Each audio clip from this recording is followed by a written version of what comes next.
Do you believe that time travel is actually possible? What if we told you right now that there are 15 real cases involving people who claim they've traveled through time, and the evidence is so disturbing that even the harshest skeptics can't fully explain it away? If you're thinking that time travelers only exist in science fiction movies and that there has to be a rational explanation for everything, then we're extremely curious to hear how you'll make sense of these 15 deeply unsettling stories. Some of these cases involve photographs that should be impossible. Others feature people who vanished into thin air only to reappear decades later, and a few include predictions so accurate they'll make your blood run cold. So, let's jump straight into the first case. And trust us, this one will shake everything you thought you knew about the nature of time itself. In 1928, long before smartphones existed, long before even the concept of mobile phones had entered the public imagination, filmmaker Charlie Chaplin released his silent film, The Circus. For decades, nobody noticed anything unusual about the footage. But in 2010, a filmmaker named George Clark was reviewing behind-the-scenes material from the film's premiere when he spotted something that stopped him cold. In the background of the footage, a woman walks past the camera, clearly holding something against her ear and appearing to speak into it, exactly like someone using a modern cell phone. The clip went viral instantly, with millions of people around the world trying to explain what they were seeing. How could someone in 1928 possibly be using a device that wouldn't be invented for another 45 years? George Clark wasn't looking for anything unusual when he made the discovery. He was simply a Chaplin enthusiast watching DVD extras from The Circus premiere at Grauman's Chinese Theater in Hollywood. The footage shows elegantly dressed people arriving at the theater, women in fur coats and cloche hats, men in formal suits, standard 1920s glamour. But then, for just a few seconds, one particular woman crosses the frame, and what she's doing looks absolutely impossible. Now, here's where it gets fascinating. The woman is clearly holding a small, dark object pressed against her left ear. Her mouth is moving as if she's speaking to someone. Her other hand gestures slightly, exactly the way people move their hands during phone conversations. She's completely absorbed in this device, not paying attention to the camera or the premiere happening around her. The footage is crystal clear, and you can watch it frame by frame. There's no mistaking what it looks like. She appears to be talking on a cell phone in 1928. Think about this for a moment. In 1928, the first televisions were just being demonstrated in laboratories. Commercial radio was barely a decade old. The closest thing to a portable communication device was a massive radio set that required a car battery to operate. The first mobile phone call wouldn't be made until 1973, a full 45 years after this footage was filmed. So, what on earth could this woman be holding? The clip exploded across the internet, racking up millions of views within days. Skeptics immediately jumped in with explanations. Some suggested she was holding a primitive hearing aid against her ear. In the 1920s, carbon hearing aids existed, and they were about the size of a small box. But here's the problem with that theory. The woman is clearly talking, not just listening. Her mouth movements are animated, conversational. She's having a discussion with someone, or at least appears to be. You don't talk into a hearing aid. Others propose she was simply holding her hand to her face, perhaps adjusting her hair or hat.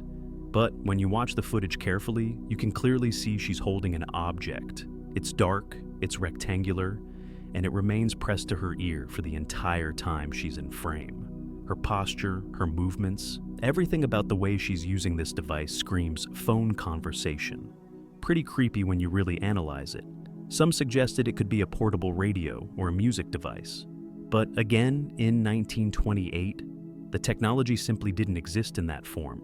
Personal portable radios wouldn't become available until the late 1940s, and they were still bulky transistor-sized devices you carried, not held to your ear like a phone. So if all the rational explanations fall short, what are we left with? The theory that sends chills down people's spines: time travel. What if this woman was actually a time traveler who momentarily forgot where, or rather when, she was? Imagine being so absorbed in a conversation through some kind of advanced temporal communication device that you accidentally reveal your technology in front of a camera filming a Hollywood premiere. One moment of carelessness, captured forever on film, creating one of the most analyzed pieces of footage in internet history.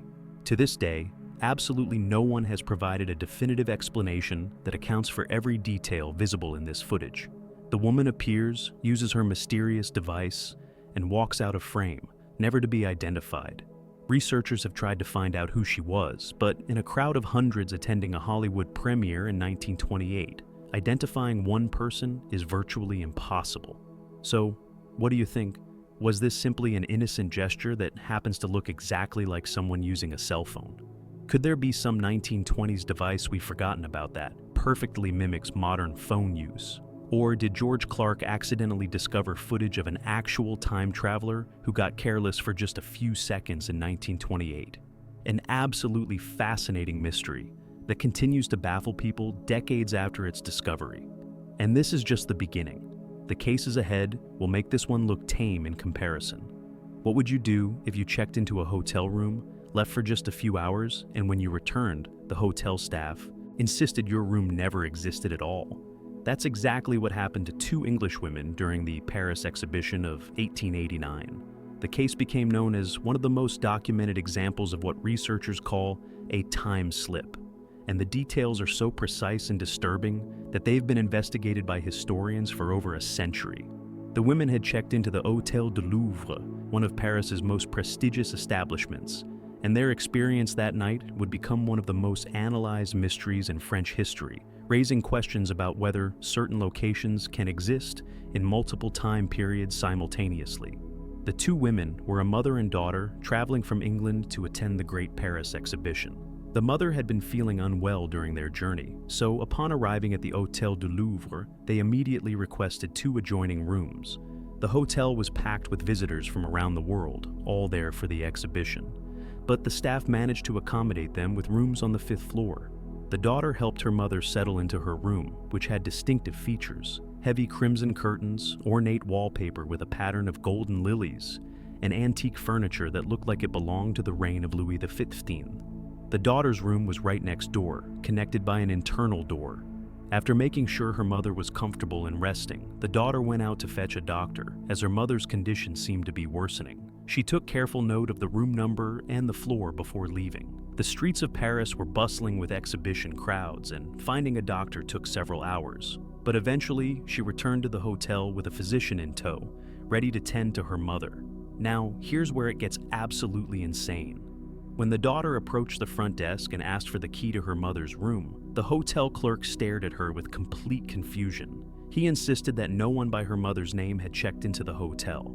The daughter was furious, thinking this was some kind of terrible mistake or joke. She demanded to be taken to the 5th floor, to the room where she had left her mother just hours before. But when they reached the 5th floor, something was terribly wrong. The room number her mother had been in didn't exist. In its place was a completely different room with a different number.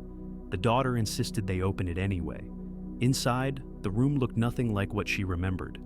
The crimson curtains were gone. The golden lily wallpaper had been replaced with modern striped paper. The Louis XV furniture had vanished.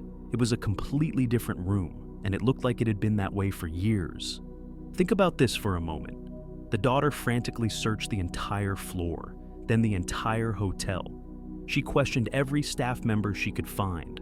Not a single person remembered checking in, an elderly English woman. The hotel register, which the manager personally showed her, contained no record of her mother's reservation. Her mother had simply vanished, along with the room itself. The daughter was hysterical, and the physician who had accompanied her could verify that she had absolutely been seeking help for someone just hours earlier. Authorities were called, and the investigation that followed became one of the most bizarre in Parisian police history. Detectives searched the hotel from top to bottom. They interviewed every guest and employee. They examined the hotel's architectural plans. But they found absolutely nothing. No trace of the mother, no record of the room as the daughter had described it, no evidence that any of it had ever existed. Some skeptics have suggested the daughter suffered a breakdown or hallucination, perhaps from the stress of traveling and caring for her ill mother. But here's what makes that theory fall apart. The daughter could describe the room's features in precise detail, down to the pattern on the wallpaper and the style of the furniture. She knew the exact location, the floor number, everything. Multiple witnesses confirmed that she had left the hotel with purpose hours earlier, seeking medical help for someone. The doctor himself testified that the daughter was completely lucid and coherent. Others believed this was an elaborate cover-up. Perhaps the mother had died, and the hotel was hiding the body to avoid scandal during the prestigious Paris exhibition. But if that were true, why would they change the entire room's appearance? Why would they alter the hotel's physical layout? The amount of work required to pull off such a deception in just a few hours would be staggering. And for what purpose? The most disturbing theory is the one that researchers of temporal anomalies keep coming back to. The daughter and her mother had somehow checked into a version of the Hôtel du Louvre that existed in a different time period. When the daughter left to find a doctor, she slipped back into the present, but her mother remained trapped in whatever era that room existed in. The hotel essentially existed in two time periods at once, and the daughter had accidentally crossed between them. To this day, no one has ever determined what happened to the mother. She was never seen again, never found, never identified in any records. So, was this truly a time slip, a moment where the boundaries between past and present dissolved? Could the Hôtel du Louvre have somehow existed in two different time periods simultaneously on that strange night in 1889? Or is there some rational explanation that has eluded investigators for over 130 years? An extremely creepy mystery that continues to haunt everyone who hears it. And trust us, the cases ahead get even more disturbing. Between November 2000 and March 2001, a man claiming to be a soldier from the year 2036 began posting detailed messages on internet forums. He called himself John Titor, and what made his case different from every other supposed time traveler was the incredible technical detail he provided. He didn't just claim to be from the future, he posted photographs of his time machine, explained exactly how it worked using complex physics, and made specific predictions about world events that he said were already part of his history. Some of those predictions came true with chilling accuracy. He described a mission to retrieve an IBM 5100 computer from 1975, and he explained that only someone from the future would know that this specific computer contained hidden features that IBM never publicly documented. Years later, engineers who had worked on the IBM 5100 confirmed that everything Titor said about the computer was absolutely true. John Titor first appeared on the Time Travel Institute forums, then moved to the post-to-post message board where he engaged in lengthy discussions with hundreds of users. This wasn't some anonymous troll making vague claims. Titor spent months answering detailed technical questions, providing diagrams of his time machine, and explaining the physics behind temporal displacement. He claimed to be a military time traveler sent back on a specific mission to retrieve the IBM 5100 computer because his future society desperately needed it to debug legacy computer programs. Now, here's where it gets fascinating. When Titor first mentioned the IBM 5100, absolutely nobody understood why that specific computer would be important. It was an old, bulky machine from 1975 that had been obsolete for decades, but Titor insisted it contained a secret feature that IBM had never publicly revealed, a hidden ability to translate between different computer languages and emulate other systems. He said this feature would be critical for fixing problems in the future. Imagine the shock when, years after Titor disappeared, Bob Dubke, an engineer who had actually worked on the IBM 5100 project, came forward and confirmed that everything Titor had said was completely accurate.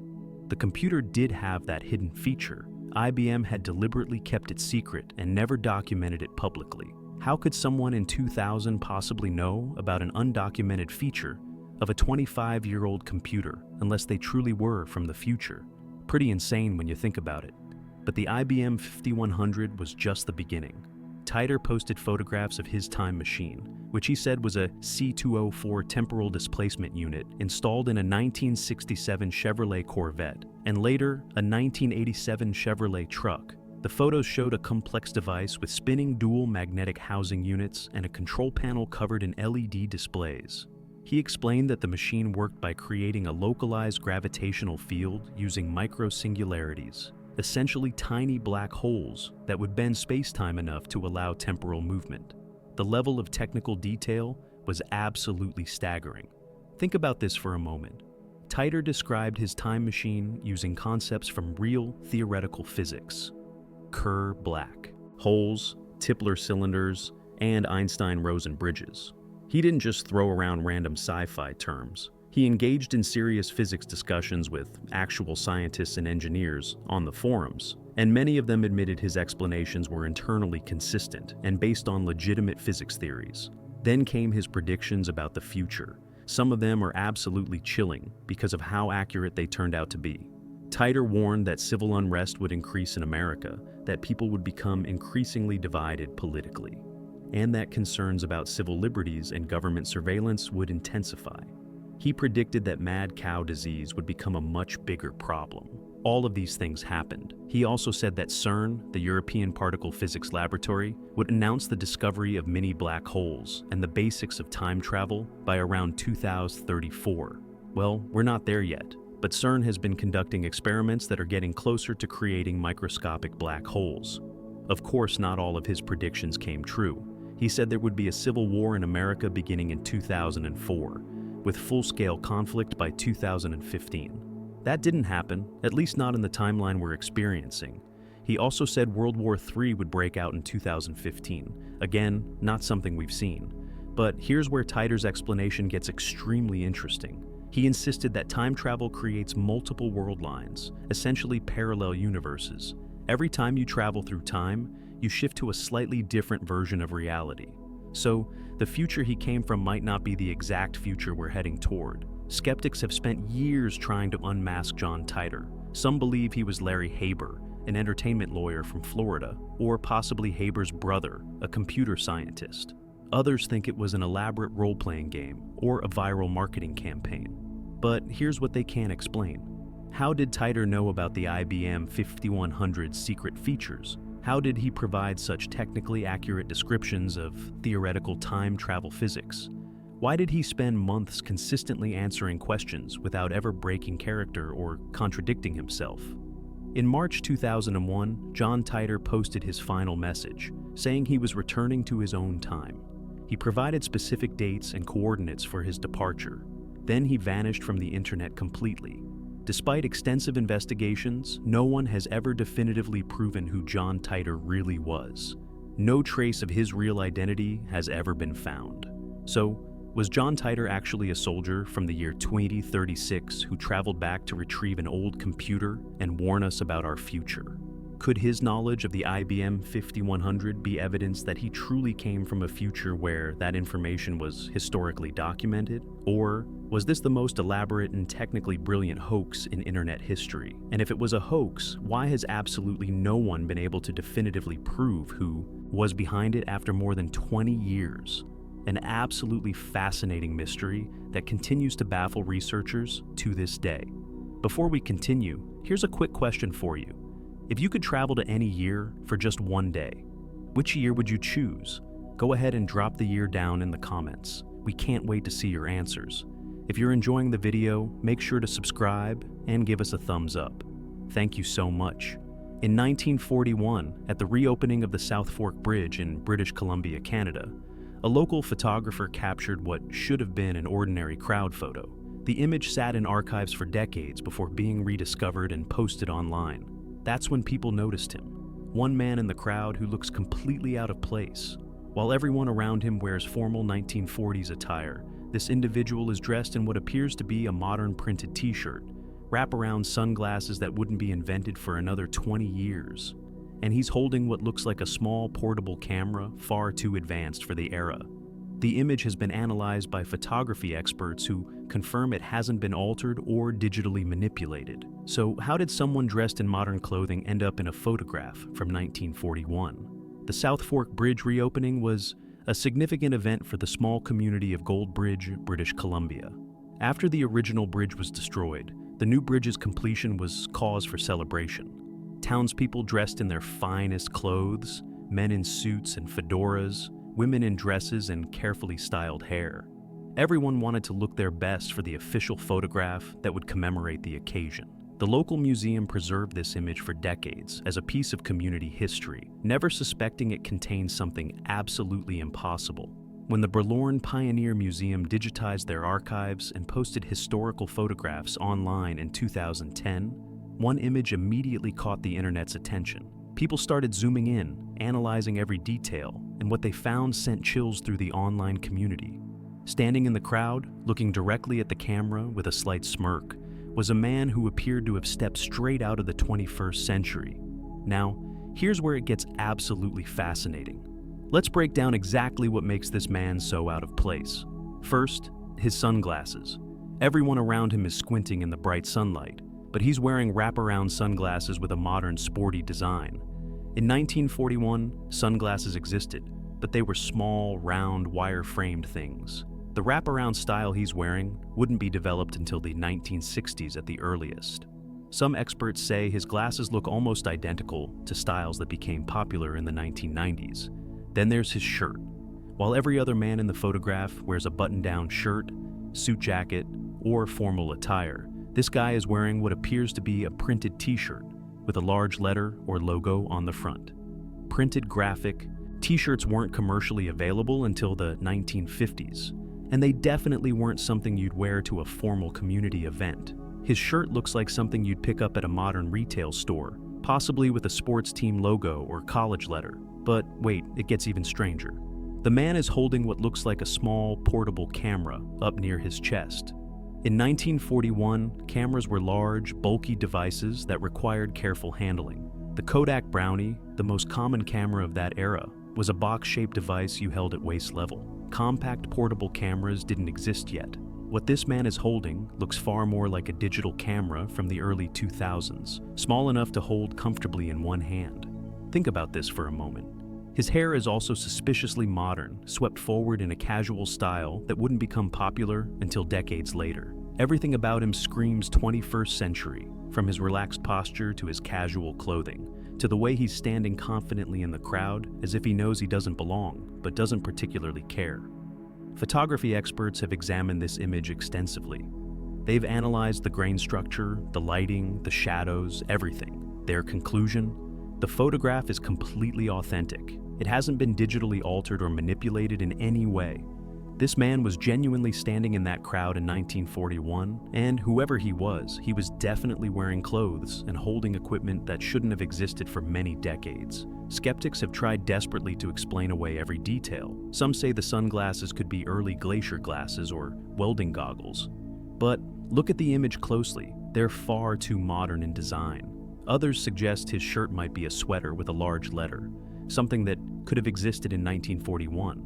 But the fabric, the fit, the casual style, it all looks wrong for that era. And that camera? Absolutely no portable camera in 1941 looked anything like what he's holding. Some researchers dove into local records trying to identify every single person in that photograph. They managed to name almost everyone: families who lived in Gold Bridge, workers who helped build the bridge, local officials. But this man? Not a single trace of his identity has ever been found. No one knows who he was. No local family has come forward to claim him as an ancestor. Nothing. He's a complete ghost in the historical record.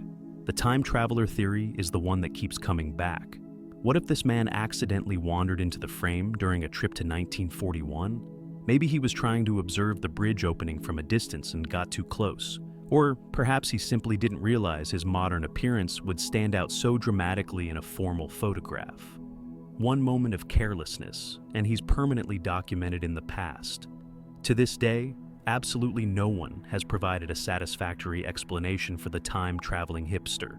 Museum curators, historians, photography experts, they're all baffled. So was this truly a time traveler who forgot to dress appropriately for the era he was visiting? Could someone have actually traveled back to 1941 and accidentally ended up immortalized in a historical photograph?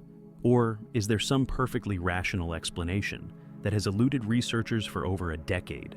Pretty insane when you realize this mystery has been analyzed by thousands of people and still has no definitive answer. And trust us, the cases ahead get even more disturbing than this one.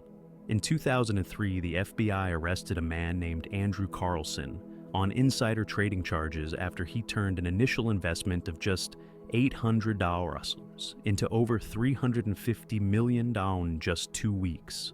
What seemed like a simple case of financial crime became something far stranger during his interrogation.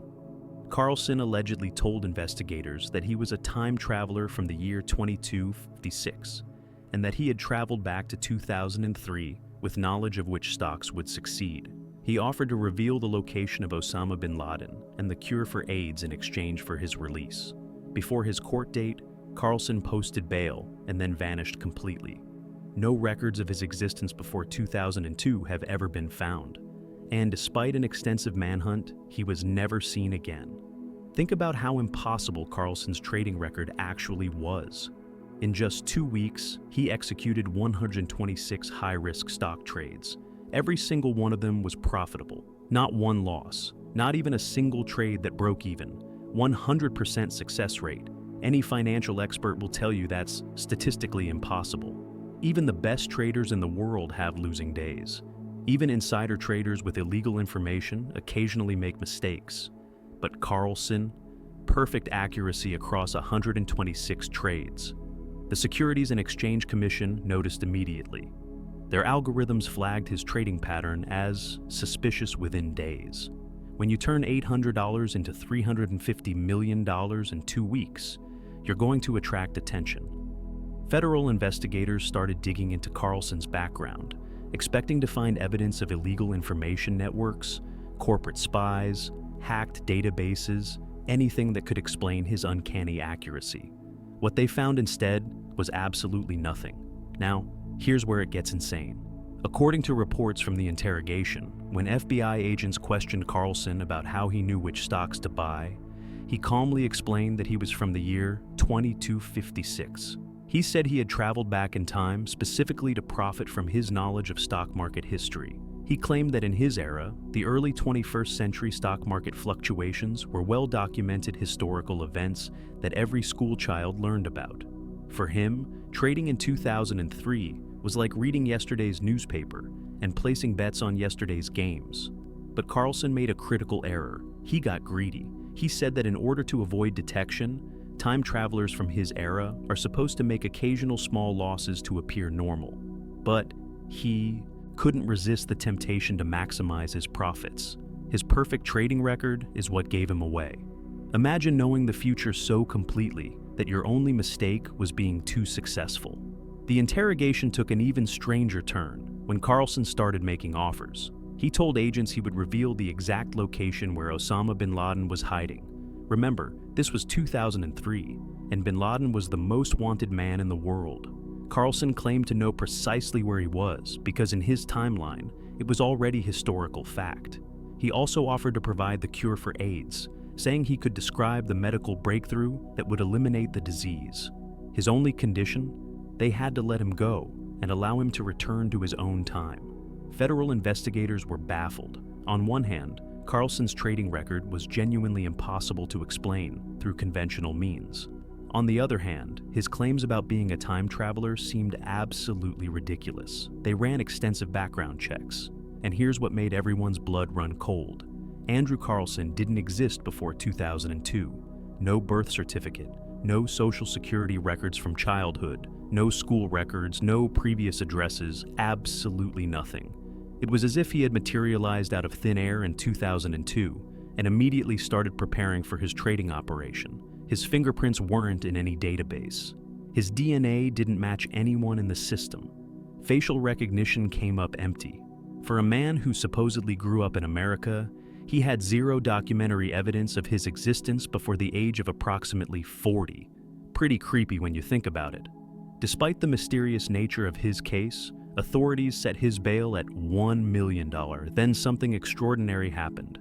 An anonymous benefactor, someone whose identity was never revealed, posted his bail. Carlson was released and immediately disappeared. His court date came and went. He never showed up. Federal marshals launched a manhunt, but Andrew Carlson had vanished as mysteriously as he had appeared. Some skeptics insist the whole story was a hoax, possibly planted by the Weekly World News, a tabloid known for outrageous stories. But here's what doesn't make sense about that theory. Multiple news sources reported on the case in 2003, including the Yahoo News Archive.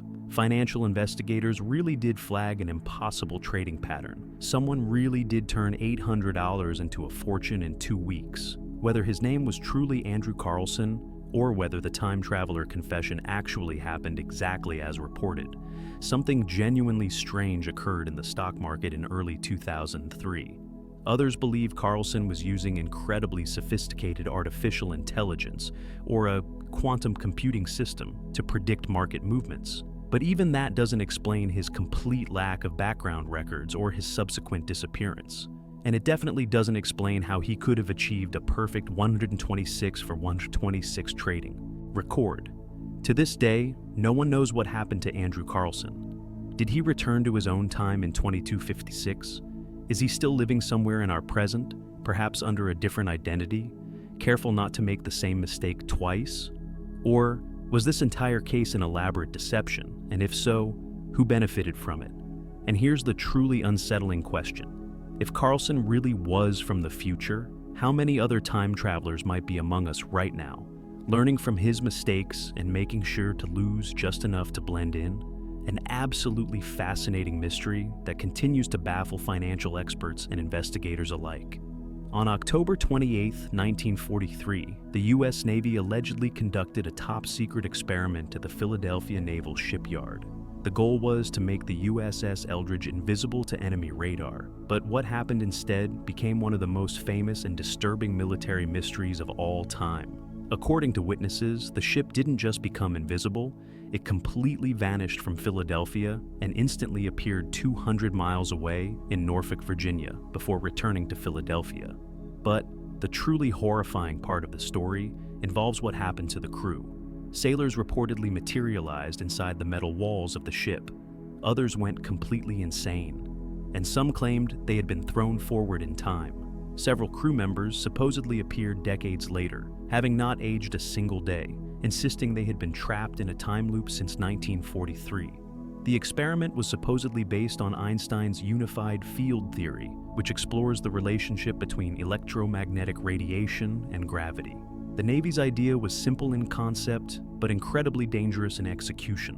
Wrap the USS Eldridge in powerful electromagnetic coils, generate a massive electromagnetic field around the ship, and theoretically, this would bend light and radar waves around the vessel, making it invisible to enemy detection. In the middle of World War II, with German U-boats devastating Allied shipping, such technology would have been an absolute game changer. According to the most detailed accounts, the experiment began at 9 a.m. on that October morning. Scientists activated the electromagnetic generators, and at first, everything seemed to be working. A greenish fog began forming around the ship, exactly as the physicists had predicted. The USS Eldridge started to shimmer and fade from view. But then, something went catastrophically wrong. Now, here's where it gets absolutely terrifying. Witnesses on nearby ships reported that the USS Eldridge didn't just become invisible, it completely vanished. The ship was there one moment, and the next, there was only empty water where a 300-foot destroyer had been floating. But the story gets even more insane. According to reports, the USS Eldridge simultaneously materialized in Norfolk, Virginia, over 200 miles away. Sailors stationed at the Norfolk Naval Base allegedly saw the ship appear for several minutes, before it vanished again and reappeared back in Philadelphia. Think about this for a moment. The Navy wasn't trying to teleport anything. They were attempting basic radar invisibility. But somehow, their electromagnetic experiment had ripped the ship out of space entirely and transported it instantaneously across hundreds of miles. The implications were staggering. If true, they had accidentally discovered a form of teleportation, something that shouldn't be possible according to our understanding of physics.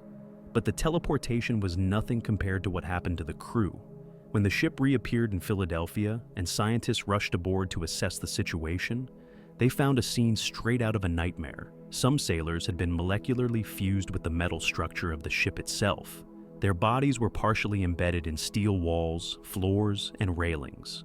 They were still alive, screaming in agony before dying within minutes. Imagine the horror of materializing with your body merged into solid metal. Other crew members had survived physically intact, but were completely insane. They babbled incoherently about seeing strange dimensions, about time moving in multiple directions at once, about experiencing their entire lives in a single moment. Several sailors had to be institutionalized and never recovered their sanity. Some reportedly burst into flames days later through a phenomenon witnesses called spontaneous human combustion. Now, here's where it gets even stranger. In the decades following the experiment, multiple men came forward claiming to be crew members from the USS Eldridge. The disturbing part? They looked exactly the same age as they had been in 1943.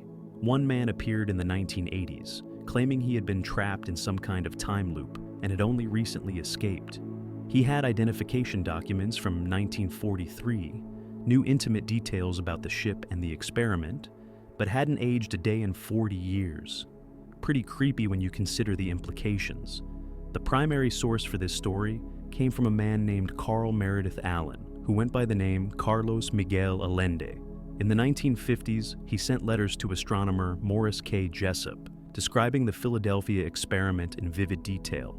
Allen claimed he had witnessed the experiment from a nearby merchant ship and had seen the USS Eldridge disappear and reappear. He provided specific names, dates, and technical details. When investigators tried to verify his story, they hit dead ends everywhere. The U.S. Navy has consistently denied that any such experiment ever took place. Official records show the USS Eldridge was never in Philadelphia on October 28, 1943. But here's what makes people suspicious. Vast portions of military records from World War II remain classified to this day. The Navy admits they were conducting degaussing experiments, using electromagnetic fields to make ships invisible to magnetic mines. Could something have gone wrong during one of these experiments that the government covered up? Skeptics point out that many details of the story seem physically impossible. Teleporting a massive destroyer would require energy levels far beyond anything humanity could generate in 1943, or even today. The crew fusion effects sound more like science fiction than science fact, and the time loop claims, they're nearly impossible to verify or disprove. But believers point to the consistency of witness accounts, the specific technical details that align with real electromagnetic field research, and the suspicious gaps in official records. They ask, if nothing happened, why are so many Navy documents from that period still classified after 80 years? To this day, absolutely no one has definitively proven or disproven the Philadelphia experiment. So, did the U.S. Navy accidentally discover teleportation and time travel in 1943? Are there still sailors trapped in a temporal loop, reliving that horrific day over and over? Or is this the most elaborate and disturbing military legend ever created? And if it did happen, what other experiments has the government conducted that we don't know about? An extremely unsettling thought. And if you're already on edge, hold tight, because the cases ahead are even more disturbing. In June 1950, a man was struck and killed by a car in Times Square in New York City. Nothing unusual about that, except for one disturbing detail. The man was dressed in clothes from the 1800s. When police examined his body, they found 19th century coins in his pocket, business cards with an address that no longer existed, and a letter dated 1876. His name was Rudolph Fentz, and according to the investigation, he appeared completely bewildered by his surroundings in the moments before he was killed, as if he had no idea where he was or what cars were. When investigators tried to trace his identity, they discovered records of a man named Rudolph Fentz who had disappeared without a trace in 1876. His family had filed a missing person report, but he was never found. Could the man killed in 1950 have somehow stepped through time from the year 1876? It was approximately 11:15 p.m. when witnesses in Times Square noticed the man standing in the middle of the street looking absolutely terrified. Times Square in 1950 was already a bustling hub of neon lights, traffic, and modern chaos. But this man stood there frozen, staring at everything around him with an expression of complete shock and confusion. He wore mutton chop sideburns, a style that had been popular in the Victorian era, but was completely outdated by 1950.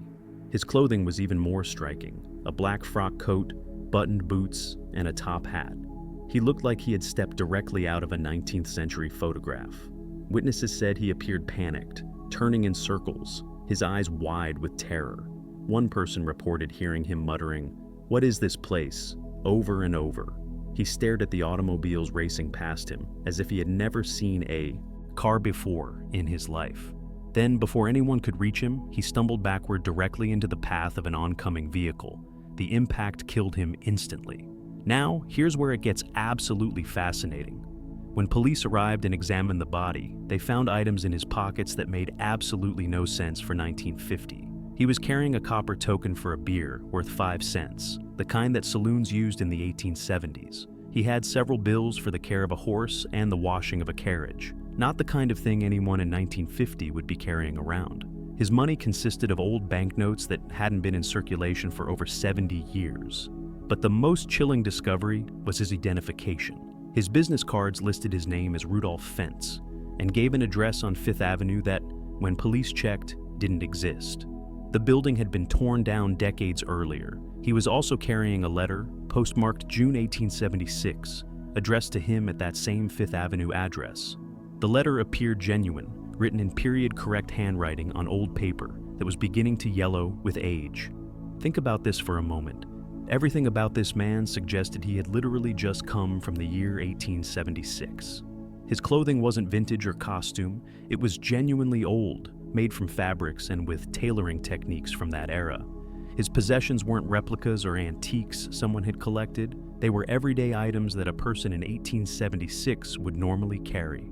Even his body showed no signs of having lived through the subsequent 74 years. He appeared to be about 30 years old, healthy and vigorous, exactly the right age for someone who had been 30 in 1876. The lead investigator, Captain Hubert V. Ream of the New York Police Department, became obsessed with solving this bizarre case. He started digging through old records, and what he found sent chills through everyone who heard about it.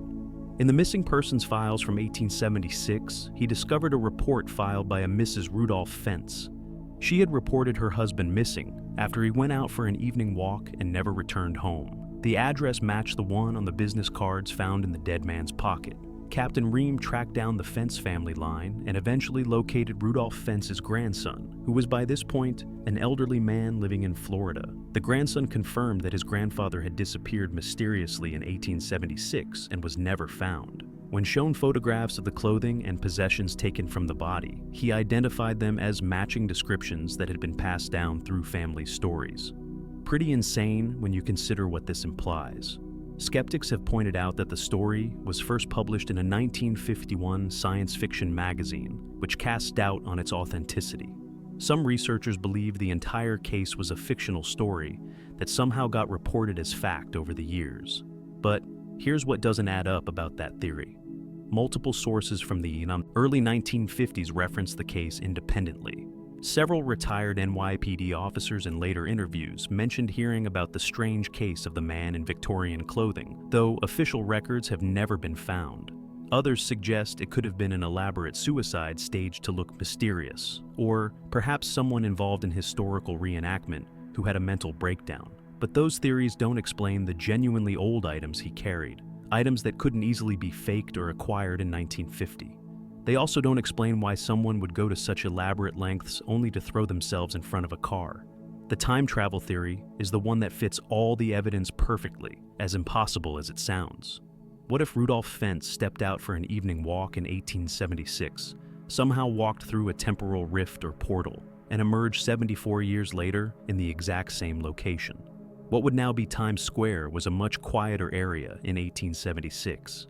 Imagine his terror, stepping out of his familiar 19th century world directly into the chaos of 1950s New York, surrounded by roaring automobiles, electric lights, and buildings he didn't recognize. To this day, no one has definitively proven or disproven the Rudolph Fentz case. So, did this man actually travel forward in time from 1876? Could there be invisible portals in certain locations that occasionally transport people through time? And if it happened to Rudolph Fentz, how many other people throughout history might have accidentally stumbled through similar rifts, never to be heard from again, or appearing in times and places where they couldn't possibly explain where they came from? An extremely creepy thought that makes you wonder about every unexplained disappearance in history. On August 10, 1901, two highly educated English academics, Charlotte Ann Moberly and Eleanor Jourdain, were visiting the Palace of Versailles when they experienced something that would haunt them for the rest of their lives. As they walked through the gardens, they both began to feel an overwhelming sense of dread and oppression. The landscape around them seemed to change, becoming somehow different, older. They encountered people in 18th century clothing who behaved as if they belonged there, including a woman they both believed was Marie Antoinette herself. When they tried to retrace their steps on subsequent visits, the paths they had walked didn't exist. Both women were respected scholars with impeccable reputations, and they spent years trying to understand what had happened to them. Their conclusion? They had somehow slipped back in time to the year 1789, just before the French Revolution. Now, before we go any further, you need to understand exactly who these women were, because their credibility is absolutely crucial to this case. Charlotte Ann Moberly was the principal of St. Hugh's College at Oxford University, one of the most prestigious academic positions in England. Eleanor Jourdain was also an accomplished scholar who would later become principal of the same college. These weren't flighty, imaginative people prone to fantasy. They were serious academics, trained in rigorous observation and critical thinking, which makes what happened to them that afternoon absolutely baffling. The two women had traveled to Paris for a holiday and decided to visit the Palace of Versailles on a beautiful summer afternoon. They wanted to see the Petit Trianon, Marie Antoinette's private estate within the palace grounds. They had a map and set off walking through the formal gardens. At first, everything seemed perfectly normal. Tourists wandered the grounds, gardeners worked among the flower beds, and the palace gleamed in the sunlight. But then, around 4 p.m., something changed. Both women later described feeling a sudden oppressive atmosphere descend over them, like a heavy blanket of depression and dread. The air itself seemed to become thick and still. The colors around them appeared to flatten and become dull, as if they were looking at an old painting rather than reality. Moberly wrote in her account that she felt as if we had lost our way and got into something not quite right. Think about this for a moment. Two women walking together, both experiencing the exact same unsettling sensation at the exact same time. They continued walking, becoming increasingly uncomfortable when they encountered a man sitting near a garden kiosk. He wore a large cloak and a wide-brimmed hat that seemed completely out of place for 1901. His face, Moberly later wrote, was most repulsive and marked by smallpox scars. He stared at them with an expression that was both vacant and somehow threatening. Now here's where it gets even stranger. As they hurried past him, confused and frightened, they met two other men dressed in long grayish-green coats and small three-cornered hats, exactly like the uniforms worn by palace guards in the 1780s. The men gave them directions in French, pointing the way toward the Petit Trianon, but their dialect sounded archaic, old-fashioned. The women followed their directions, walking down a path that seemed to lead away from the main gardens. They crossed a small rustic bridge and suddenly found themselves in front of the Petit Trianon. Sitting on the lawn, sketching, was a woman in an elaborate 18th century dress with a large white fichu around her shoulders and a wide-brimmed hat. She turned and looked directly at them.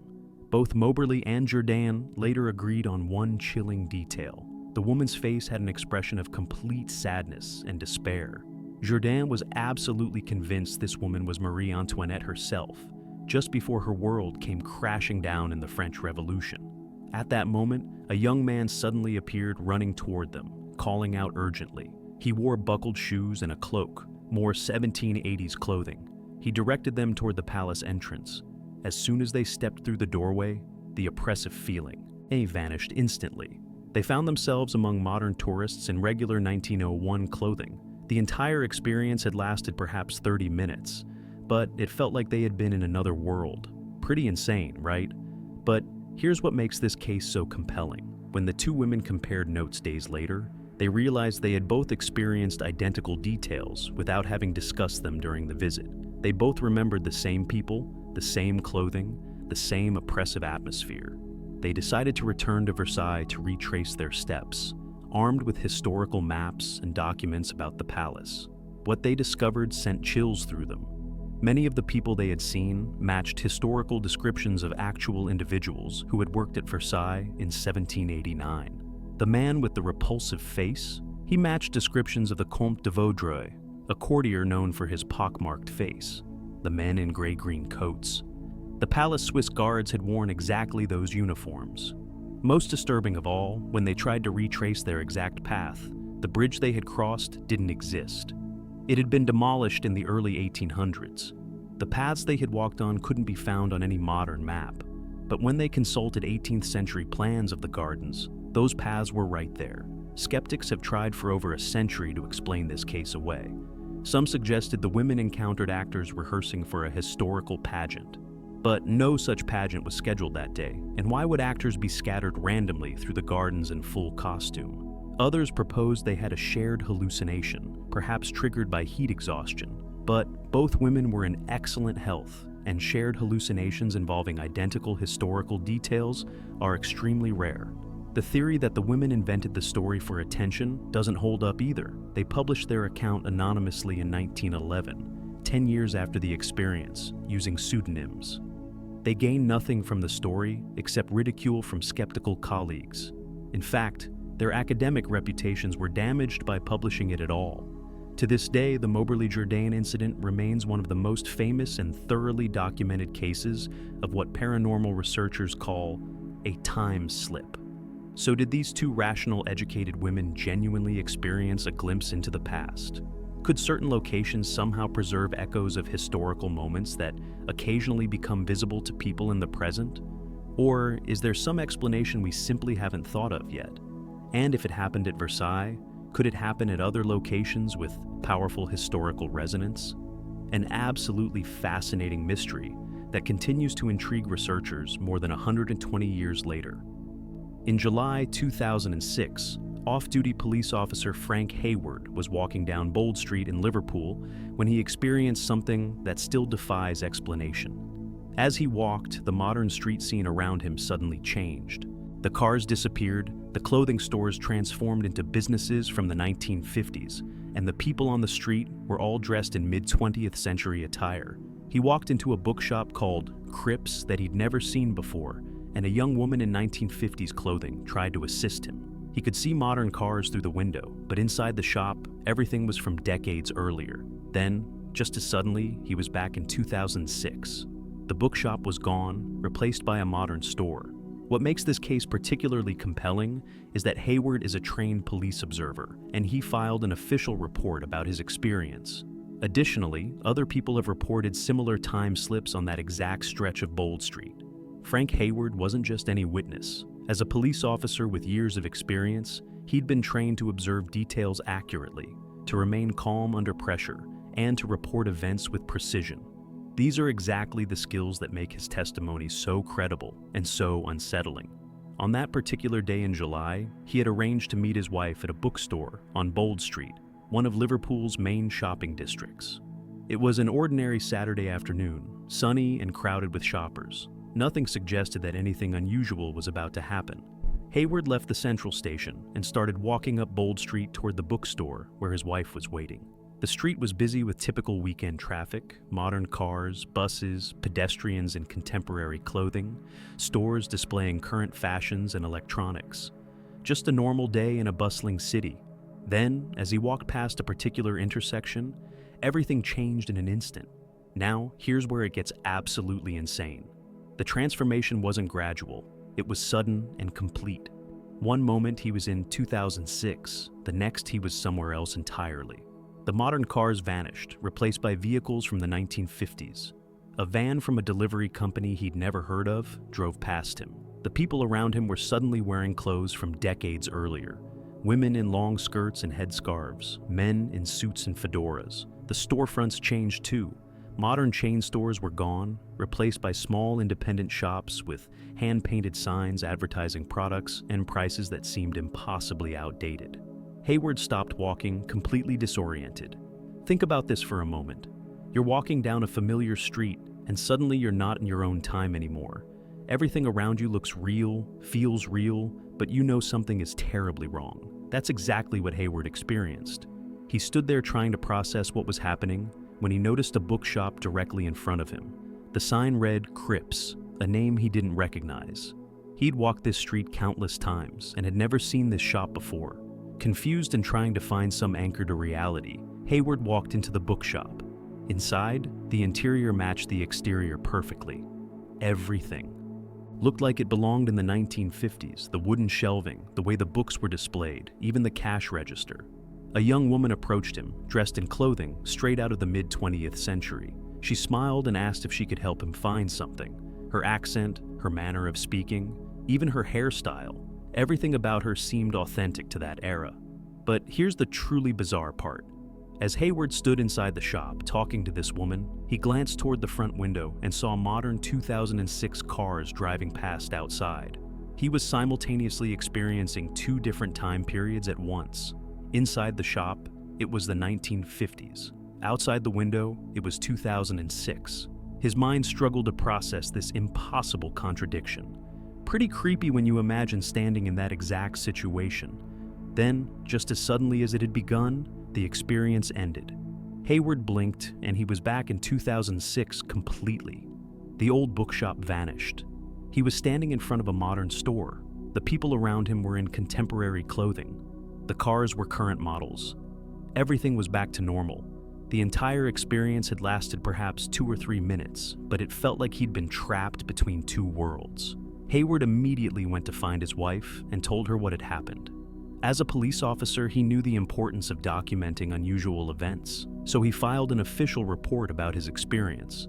His superiors took him seriously, not least because of his reputation for reliability and his professional training as an observer. Now here's what makes this case even more compelling. Hayward wasn't the only person to experience something strange on Bold Street. When he started talking about his experience, other witnesses came forward with eerily similar stories. Multiple people reported walking down that exact same stretch of Bold Street and suddenly finding themselves in what appeared to be the past. Some saw the 1950s, others glimpsed even earlier periods. One woman reported entering a dress shop that sold clothes from the 1940s, staffed by people in period clothing, only to have it vanish when she stepped back outside. Researchers investigating these reports discovered that Bold Street has a remarkably high concentration of time slip experiences. Dozens of people over the years have reported similar phenomena in that specific location. Some have photographed storefronts that shouldn't exist, only to find the modern shops back in place minutes later. Others have described the same disorienting sensation of watching modern cars drive past, while standing in what appears to be a different era. Skeptics suggest these experiences could be explained by vivid daydreams, epileptic seizures that cause temporal lobe hallucinations, or brief dissociative episodes.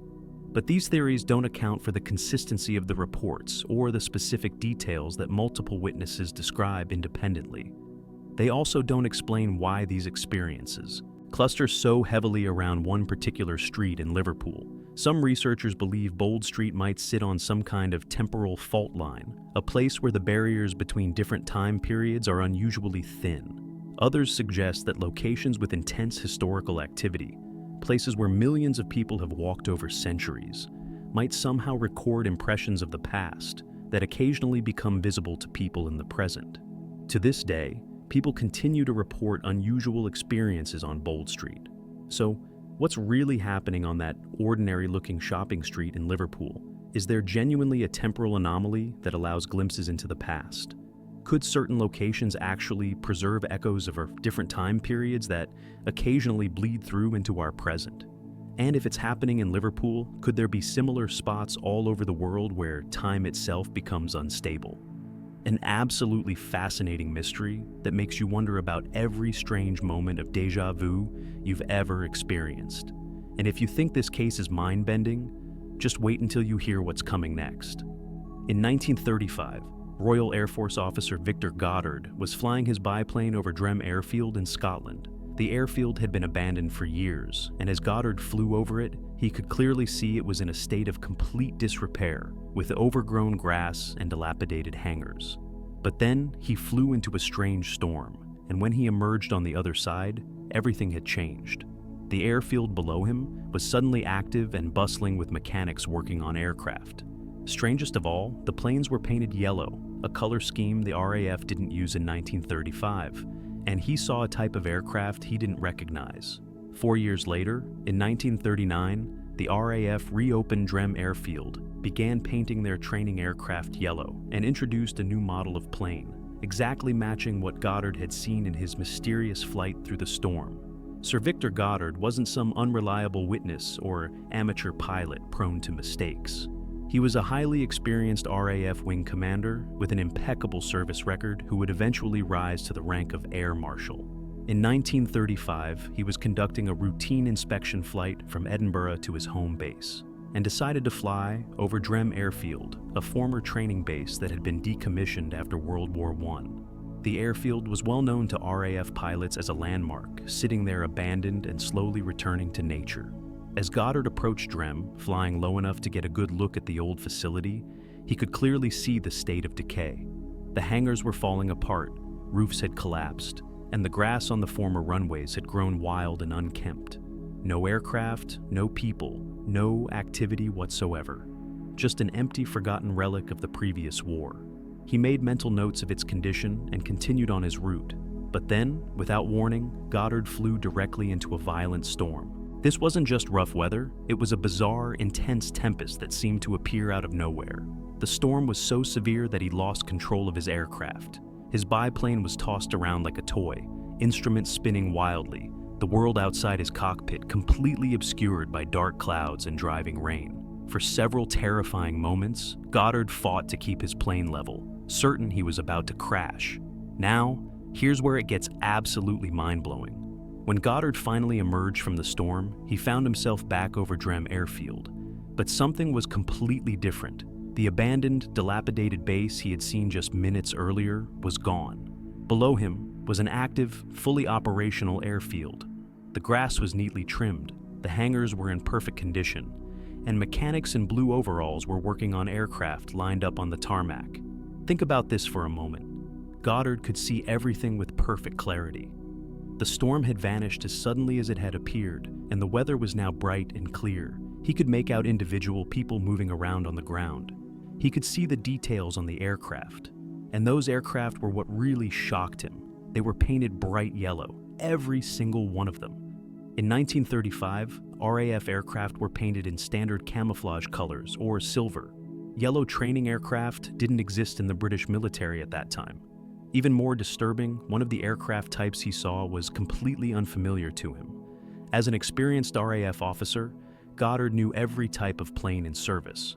But this particular model was one he'd never seen before. It had a distinct shape and design that didn't match any aircraft currently in use. He studied it carefully as he flew overhead, making mental notes of its configuration.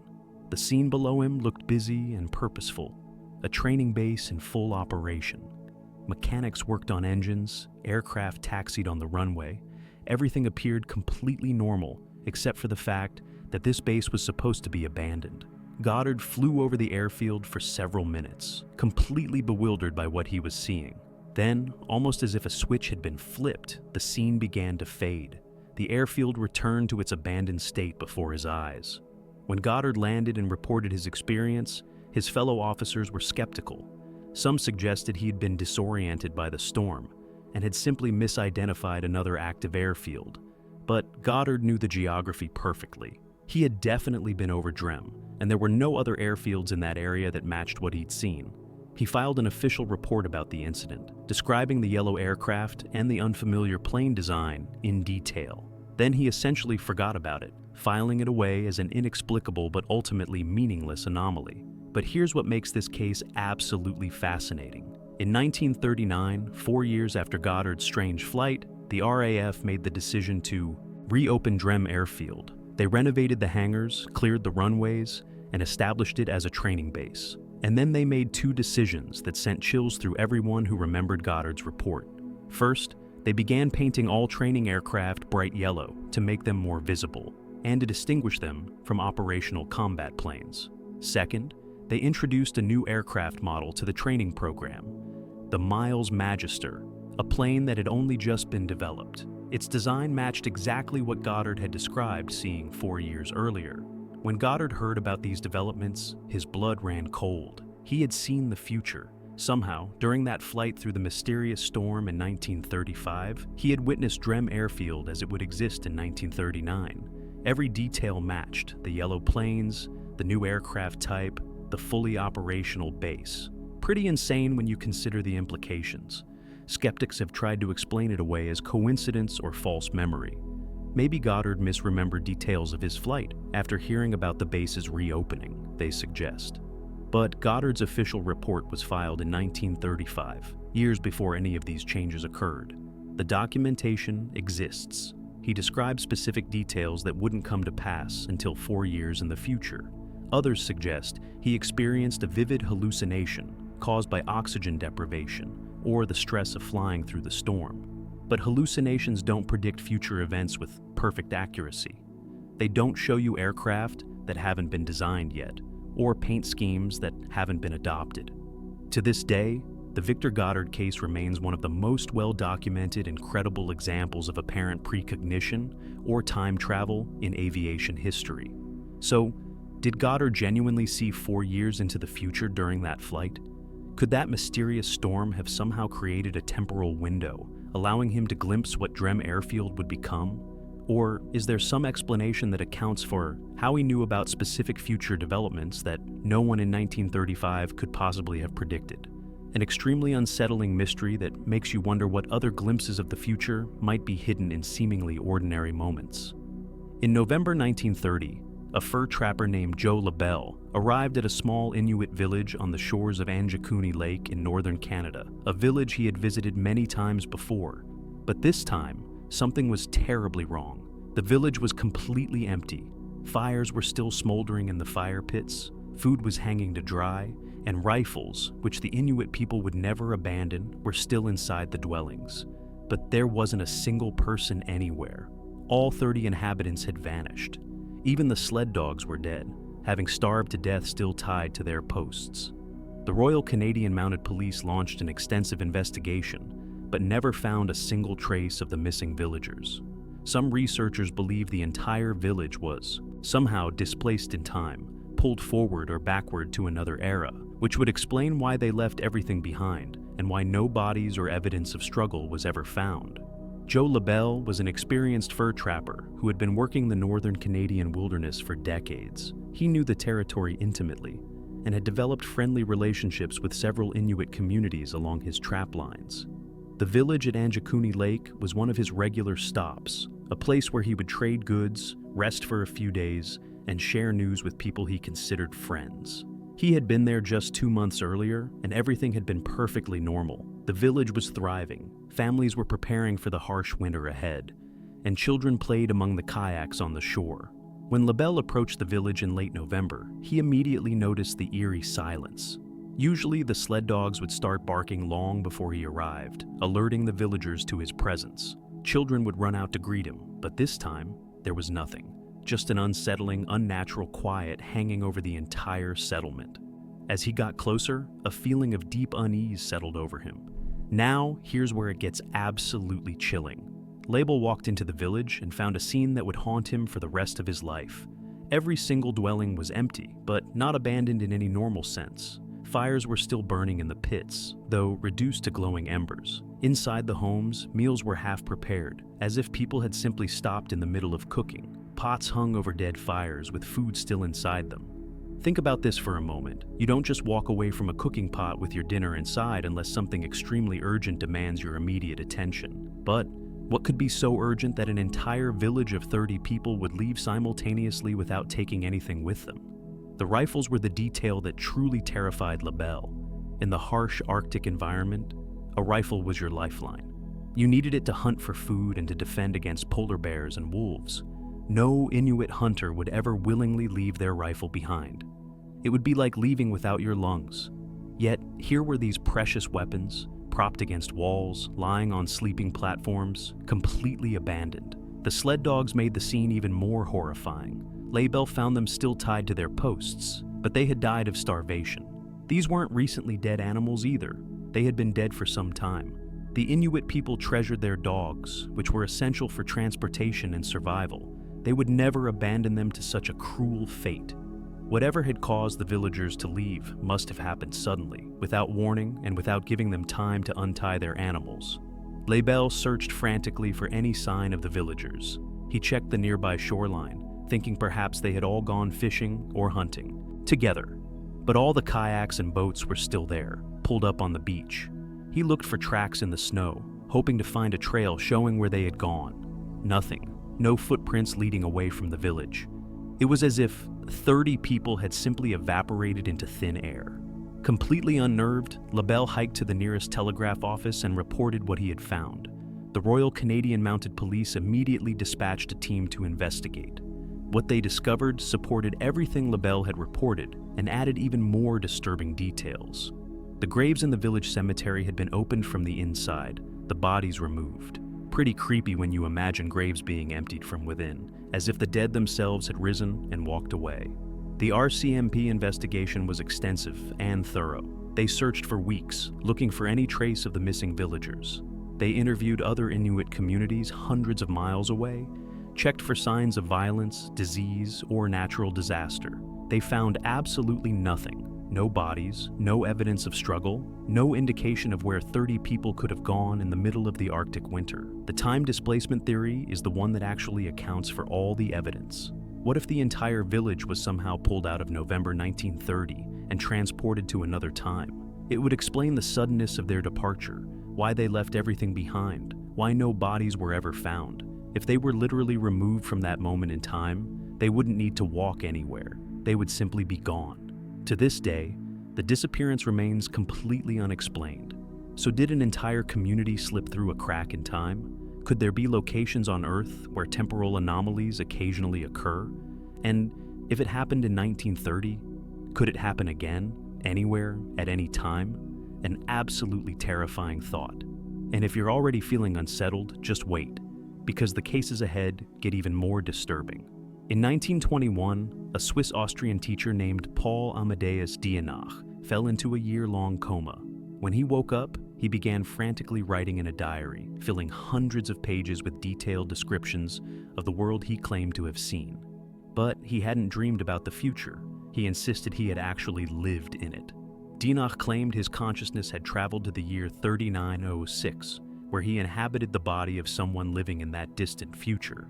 What makes this case so disturbing is that some events he described have actually occurred with shocking accuracy. Dienach was a quiet teacher living in Switzerland in the early 1920s. In 1921, he contracted a severe illness and slipped into a deep coma. For an entire year, he remained unconscious. Then, in 1922, he suddenly woke up. But the man who opened his eyes wasn't quite the same person. Dienach was deeply disturbed, struggling to adjust to being back in his own time. Now, here's where it gets absolutely fascinating. Dienach began writing obsessively, filling journals with what he called his Chronicle of the Future. He explained that during his coma, his consciousness had been projected into the body of a man living in the year 3906. He hadn't observed this future passively, he had lived it, experiencing an entire year nearly 2,000 years from his own time. Dienach described a world almost unrecognizable compared to 1921. He wrote about humanity surviving catastrophic dark years, devastating global conflicts in the 20th century. He described wars that would reshape civilization and the eventual emergence of a unified global society. In 1921, World War I had just ended, and another destructive global war seemed unlikely. Yet, Dienach insisted it was coming. He wrote about technological advances that sounded like pure fantasy, devices that could transmit images instantly, machines that could fly people across oceans in hours, computing devices that could perform impossible calculations. Remember, in 1921, commercial radio was barely starting. Airplanes were primitive, computers didn't exist. Yet, Dienach's descriptions sound eerily like television, jet aircraft, and modern computers. But what makes this case so chilling is how specific his predictions were. Dienach wrote about a great economic collapse in the late 1920s or early 1930s. The Great Depression began in 1929. He described totalitarian regimes plunging the world into a second, more terrible global conflict. World War II began in 1939. He wrote about weapons so destructive they could obliterate entire cities, The atomic bomb was dropped on Hiroshima in 1945. Dianoch knew he was dying. In 1924, he moved to Greece, hoping the warmer climate would help. He gave his journals to his Greek student, Georgios Papachatsis, but didn't explain what they contained. The journals were written in German, which Papachatsis couldn't read at the time. Dianoch died in 1924, never seeing whether his predictions would come true. Years later, when Papachatsis finally translated the journals, he was absolutely stunned. These were detailed, specific accounts of future events, many of which had already happened. The journals have been studied by researchers ever since. To this day, Dianoch's journals remain one of the most intriguing cases of apparent precognition in history. So, did his consciousness actually travel through time during that coma? Could severe illness somehow allow the human mind to slip free from the present? Pretty insane when you consider that this obscure teacher might have actually lived in the distant future. In 1850, a woman suddenly appeared in Frankfurt an der Oder, claiming she was from a place called Lied. She spoke in a dialect that hadn't been used for centuries, carried currency no longer in circulation, and seemed completely bewildered. When authorities tried to locate Lied, they discovered a village by that name had existed, but had been completely destroyed over 300 years earlier. She provided incredibly detailed descriptions that were later confirmed by historical records she couldn't possibly have accessed. The woman was found wandering the streets in complete panic. She was speaking German, but in an archaic, almost medieval form. Her vocabulary, grammar, and pronunciation were unlike anything people in 1850 used. Her clothing was made in a style that hadn't been fashionable for centuries, using techniques obsolete by 1850. When authorities asked where she was from, she kept repeating, "Lied." She described Lied in vivid detail, a small farming village with about 20 families, surrounded by dense forest, with a stone church and a mill beside a stream. She named the priest, the mayor, specific families. Think about this. Authorities checked their records to prove Lied didn't exist, but what they discovered sent chills through everyone. Lied had existed. It had been completely destroyed during the 30 Years' War in the 1630s, over 200 years before this woman appeared. The entire village had been burned to the ground, its population massacred or scattered. Historians showed the woman maps, asked detailed questions. She answered with specific, precise information. When they cross-referenced her descriptions with old church records and historical accounts, everything matched perfectly. Every single detail was historically accurate. But these were obscure details buried in archives that even scholars had difficulty accessing. There was absolutely no way a woman in 1850, particularly an apparently illiterate peasant, could have accessed this information. Yet, she knew it all. She could draw a map of Lied streets from memory. She knew the names of families that had lived there over 2 centuries earlier. The woman's emotional state made her story even more believable. She wasn't trying to convince anyone. She was genuinely terrified and confused. She kept asking where her village had gone, where her family was, why everything looked so strange. Eventually, a local family took her in out of charity. She lived with them for the rest of her life, never fully adapting to the 19th century. She died in the 1860s, still insisting that she was from Lied and had somehow been transported to this strange future. The time travel explanation is the only one that fits all the evidence. What if this woman truly was from the 1630s? What if she stepped out of her home in Lied one morning, walked through a temporal rift, and emerged 220 years later? It would explain everything. In the 1960s, Father Pellegrino Ernetti shocked the world by claiming he had built a device called the chronovisor, a machine that could view events from the past. He stated he had used it to witness the crucifixion of Jesus Christ and had photographed the face of Christ during his final moments. The Vatican immediately suppressed his research and ordered him to destroy the machine. But before his death in 1994, Ernetti provided detailed descriptions of what he had seen. Ernetti wasn't some fringe character. He was a highly respected Benedictine monk, a professor at the prestigious Benedetto Marcello Conservatory in Venice, and an expert in archaic languages. He had impeccable academic credentials. According to Ernetti, he worked with a team of 12 scientists to develop the chronovisor in the 1950s. The team allegedly included Enrico Fermi and Werner von Braun, two of the most brilliant scientific minds supposedly working on a machine to view the past. Pretty insane when you consider the implications. Ernetti explained that the chronovisor captured residual electromagnetic radiation from past events, essentially allowing the operator to tune into specific moments in history. He claimed he witnessed numerous historical events: Napoleon giving speeches, the Roman Senate in session, Marcus Tullius Cicero delivering orations. But his most controversial claim was witnessing the crucifixion. In 1972, Ernetti released what he claimed was a photograph showing the face of Christ. The photograph caused immediate sensation and controversy, but skeptics pointed out that the face bore a striking resemblance to a wooden sculpture displayed in a sanctuary in Umbria. The Vatican's response was swift and severe. Church officials ordered him to cease all work and destroy the machine. Some believe the Vatican suppressed the chronovisor because it threatened religious faith. Others suggest they feared the device could spy on private religious activities. Still others whisper that the church discovered it actually worked. On his deathbed in 1994, when asked if the chronovisor was real, Ernetti gave a cryptic response. He confirmed that he and his team had built the machine, but when pressed about whether it actually worked, he refused to give a clear answer. To this day, absolutely no one has found any trace of the chronovisor. So, was it real? Did Father Ernetti actually build a machine capable of viewing the past? An absolutely mind-bending mystery. In the 12th century, two children with bright green skin suddenly appeared in the village of Woolpit in Suffolk. They spoke a language no one could understand, refused to eat normal food, and seemed terrified.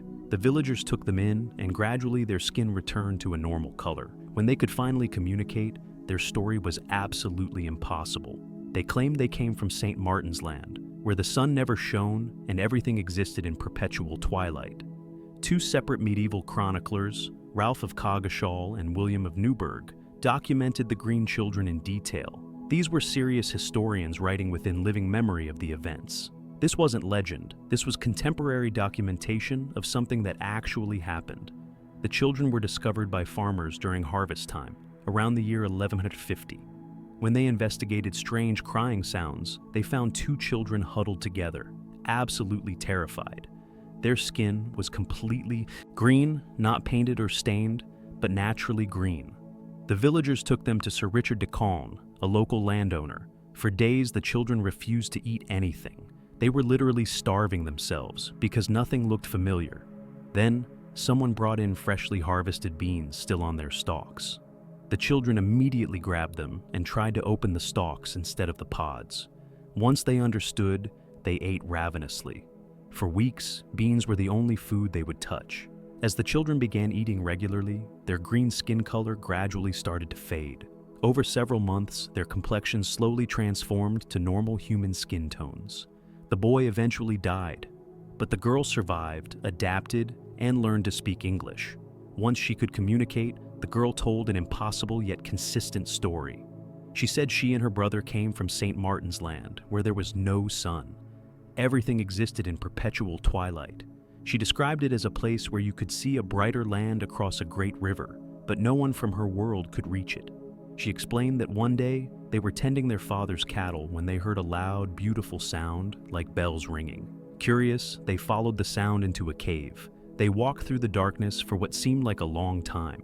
Then suddenly, they emerged into Woolpit, into a world of blinding bright sunlight that hurt their eyes. The girl eventually grew into adulthood. She took the name Agnes Barr, married a man from King's Lynn, and lived a relatively normal life. But she never stopped insisting that her story was true. She never changed the details, never embellished or contradicted herself. Until the day she died, she maintained that she came from St. Martin's Land. The parallel dimension theory is the one that actually fits the evidence. What if St. Martin's Land existed in a different reality? The girl's description of seeing a brighter land across a river sounds exactly like she was describing our dimension from hers. The cave with the bell sounds could have been a temporary portal. To this day, the green children of Woolpit remain one of the most documented and unexplained mysteries in medieval history. So, where did these children really come from? Did they genuinely travel from another dimension or time period? An absolutely mind-blowing mystery that forces us to question everything we think we know about reality itself. Now, we're excited to hear your personal thoughts. Do you believe time travel is possible? Which case fascinated you the most? Share your answers in the comments below. We can't wait to see what you think. If you enjoyed this deep dive into these disturbing time travel mysteries, make sure to give us a thumbs up and subscribe for more content like this. Thank you so much for watching.